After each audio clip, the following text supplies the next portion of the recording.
Próxima questão, questão de crioscopia, ainda de propriedades coligativas, questão 1 do nosso material, UFT 2013-1.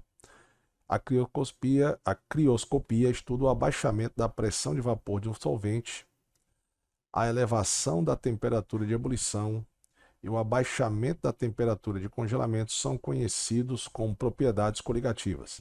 Essas propriedades não dependem da natureza do soluto, mas sim da sua quantidade.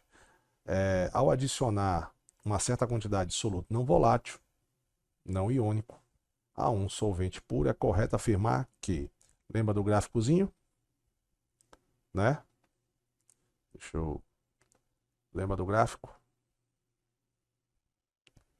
Que você na crioscopia, você tem aqui, ó, pressão de vapor em função da temperatura.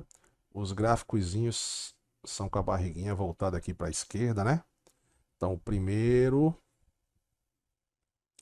esse aqui é o da solução. Esse aqui é o do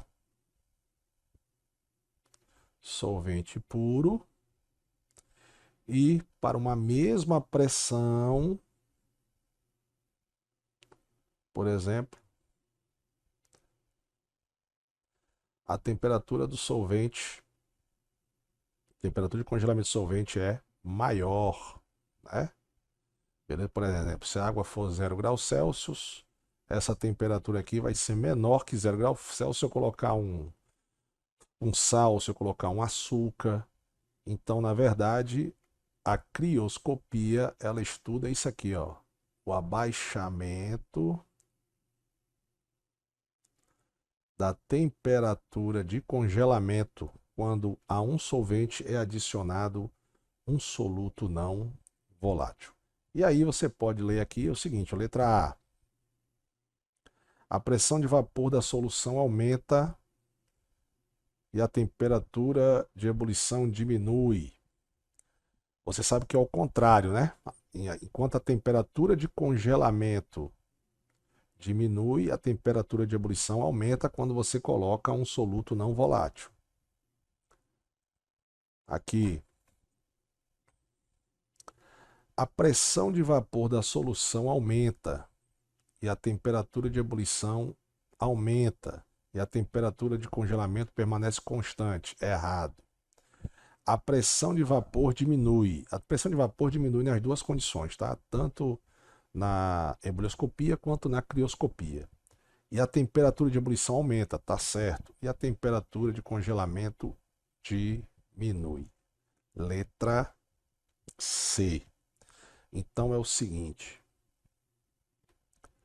só para a gente repetir, para você não esquecer. Vamos supor que eu tenha aqui a água, certo? Coloque aqui dentro um sal. Aí eu vou passar a ter água com sal. Beleza? Então aqui eu passo a ter agora uma solução de água mais sal. Aqui é o solvente puro. Aqui é a solução. Ok? E aí, meu querido aluno, o que é que acontece? Eu tenho aqui uma pressão de vapor, eu tenho aqui uma temperatura de ebulição e aqui eu tenho uma temperatura de congelamento. O que que acontece com a pressão de vapor em relação à solução pura? A pressão de vapor diminui, a temperatura de ebulição aumenta e a temperatura de congelamento diminui. Correto, ó. A pressão de vapor diminui, a temperatura de ebulição aumenta e a temperatura de congelamento diminui. Letra C. Só esse macetezinho que eu dei, você consegue responder várias questões da UFT. Ok?